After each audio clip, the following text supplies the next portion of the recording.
চাচা আবু তালিব 40 বছর বয়স পর্যন্ত, নবুয়তের আগ পর্যন্ত বিপদে আপদে রাসূল সাল্লাল্লাহু আলাইহি ওয়াসাল্লামের সহযোগিতা করেছেন, মানুষ করেছেন।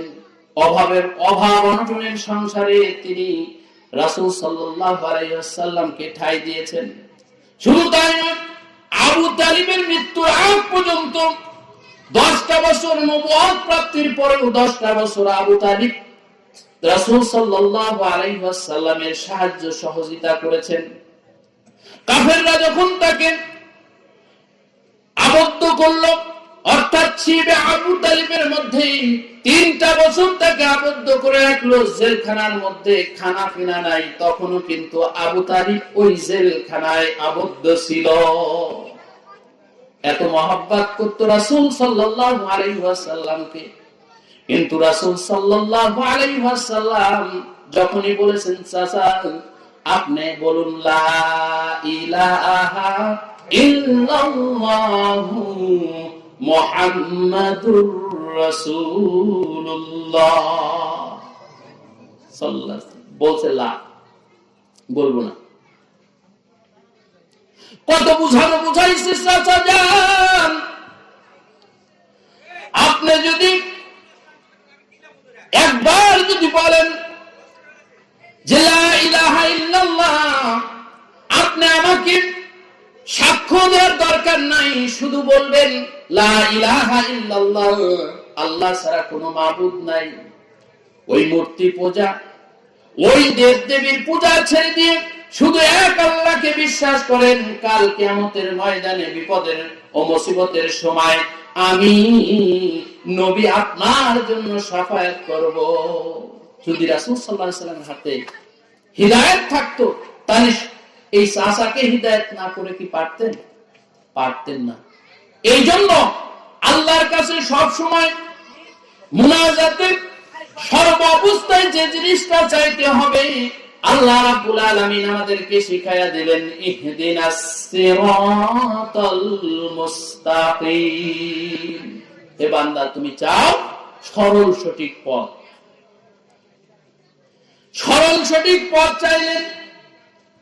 এই সরল সঠিক পথ আমার আপনার নবীর হাতেও ছিল না।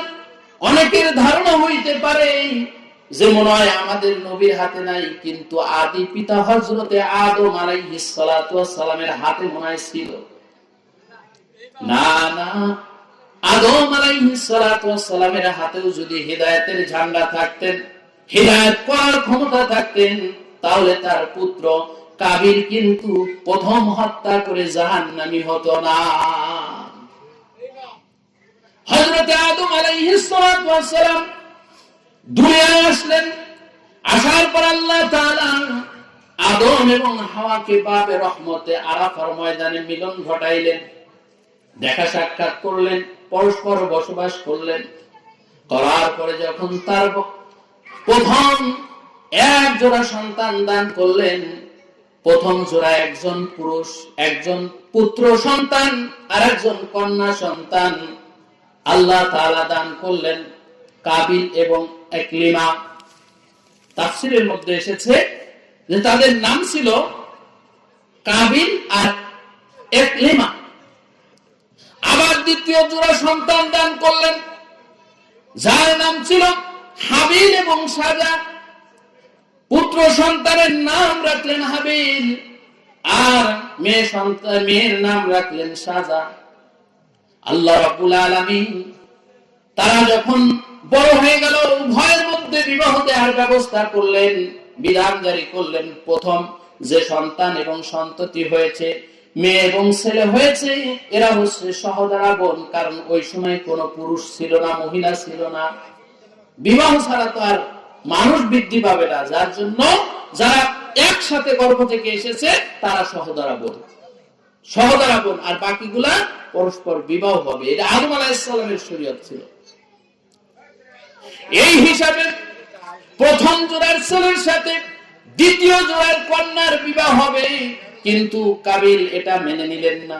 কারণ কাবিলের সাথে যে এই দুনিয়াতে এসেছে একলিমা, সে ছিল সুন্দরী, আর দ্বিতীয় জোড়া হাবিলের সাথে যে সাজা এসেছে সে অতটা সুন্দর না। উভয়ের মধ্যে বিবাদ শুরু হয়ে গেল। এক পর্যায়ে কাবিল হাবিলকে হত্যা করলো। হত্যা করার পরে এই কাবিল যখন হত্যা করে ভাইকে হত্যা করে ফেললো, হত্যা করার পরে মনে মনে ভাবলো যে বাবা হজে চলে গেছে, মা হজে চলে গেছে, কাবা শরীফ জিয়ারতে চলে গেছে, আর হাবিলকেও তো মেরে ফেললাম, এই মুহূর্তে আমি আকলিমাকে বিয়ে করব। যখন এই নিয়ত করলো, সঙ্গে সঙ্গে আল্লাহ রাব্বুল আলামিন ওই কাবিলের পা জমিনে ধসতে শুরু করলো। ধসতে ধরতে যখন সে আর কোনোভাবে মাটি থেকে উঠতে পারছে না, এমন সময় সে আল্লাহর কাছে ফরিয়াদ করে, আল্লাহ আমি কি এমন অপরাধ করলাম যে যার কারণে জমিন আমাকে গ্রাস করছে?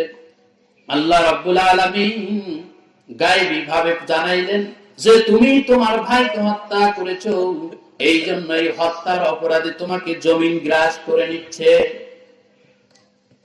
যখন এই কথা শুনল তখন কাবিল বলল, আল্লাহ আমি কি এত বড় অন্যায় করেছি? আমার বাবা বেহেশতে আপনার হুকুম অমান্য করেছিল, কিন্তু তাকেও তো আপনি এই জমিনের গ্রাস করার হুকুম দেন নাই। কঠিন যুক্তি। অপরাধীরা তাদের অপরাধের পক্ষে অনেক কঠিন কঠিন যুক্তি দিতে পারে। যেমন একজন নামাজ পড়ে না, যদি আপনি বলেন ভাই নামাজ আসেন, তখন সে এমন কিছু খটকা খটকা মাসালা, এমন কিছু খটকা খটকা প্রশ্ন করে যে একজন বড় আলেমও থতমত খেয়ে যাবে। এরকম আছে না? এরকম মানে শয়তানে তাদেরকে যুক্তি দেখায়। এই জন্য কাবিলও তদ্রুপ ভাবে প্রশ্ন করলো, কি এমন কঠিন অপরাধ আমি করেছি? তা আমার চেয়েও তো বেশি আমার বাপ এবং মা করেছিল, তাকে তো জমিন গ্রাস করে নাই।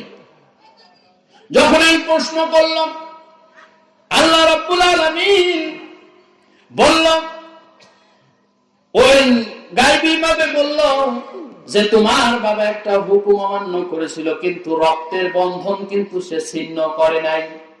সে তার ভাইকে হত্যা করে নাই, রক্তকে নিজ হাতে নিজের রক্তের বন্ধনকে ছিন্ন করে নাই। এই রক্ত ছিন্ন করার কারণে তোমার জমিনকে গ্রাস করে ফেলবে।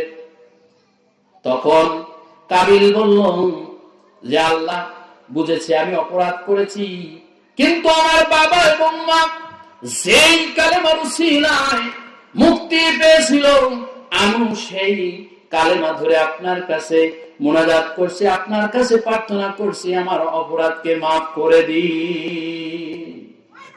সুবহানাল্লাহ বললেন। কালেমাটা ছিল রাসূল সাল্লাল্লাহু আলাইহি ওয়াসাল্লামের উসিলা নিয়ে বাবা আদম এবং হাওয়া আলাইহিস সালাতু ওয়াস সালাম আল্লাহর কাছে ফরিয়াদ করেছিল। আর এই যখন শেষ পয়গম্বর মুহাম্মদুর রাসূলুল্লাহ সাল্লাল্লাহু আলাইহি ওয়াসাল্লামকে নিয়ে উসিলা নিয়ে যখন আদম এবং হাওয়া আলাইহিস সালাতু ওয়াস সালাম দোয়া করেছিল, সঙ্গে সঙ্গে তার দোয়া কবুল হয়ে গিয়েছিল। ঠিক কাবিল যখন বলল আমার বাবা মা যে শেষ নবীর উসিলা দিয়ে মাগাত পেয়েছিল, আপনিও সেই নবীর উসিলায় আমাকে মাফ করে দিন। মাফ হয়ে গেল।